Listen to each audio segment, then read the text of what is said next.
Earth മീഡിയയിലേക്ക് ഏവർക്കും സ്വാഗതം. തിരുവനന്തപുരത്ത് 300 കോടി ചിലവിൽ പുതിയ ഫുട്ബോൾ സ്റ്റേഡിയം. അദാനി ഗ്രൂപ്പാണ് ടീമിന്റെ ടൈറ്റിൽ സ്പോൺസർ.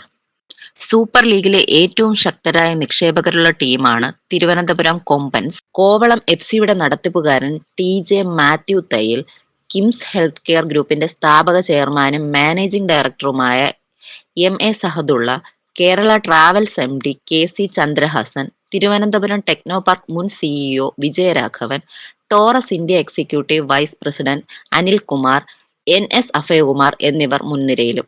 കൂടാതെ വ്യവസായികളായ Ahammed Koya, doctor B. Govindan, Ebin Jose, S. Ganesh Kumar, Kris Gopalakrishnan, George M. Thomas, Gauri Parvathibhai, K. Muraleedharan, M. E. Najeeb, K. Nandakumar, S. Naushad, doctor B. Ravi Pillai, S. D. Shibulal, Shashi Tharoor, Jacob Punnoose തുടങ്ങിയ പ്രമുഖരെല്ലാം തിരുവനന്തപുരം കൊമ്പൻ ടീമിന്റെ നിക്ഷേപകരാണ്. തിരുവനന്തപുരം നഗരത്തിൽ 30,000 കോടിയോളം നിക്ഷേപിക്കുന്ന അദാനി ഗ്രൂപ്പ് ടീമിന്റെ സ്പോൺസറാകുന്നത് നഗരത്തിലെ സ്പോർട്സ് വികസനത്തെ നല്ല രീതിയിൽ സ്വാധീനിക്കും.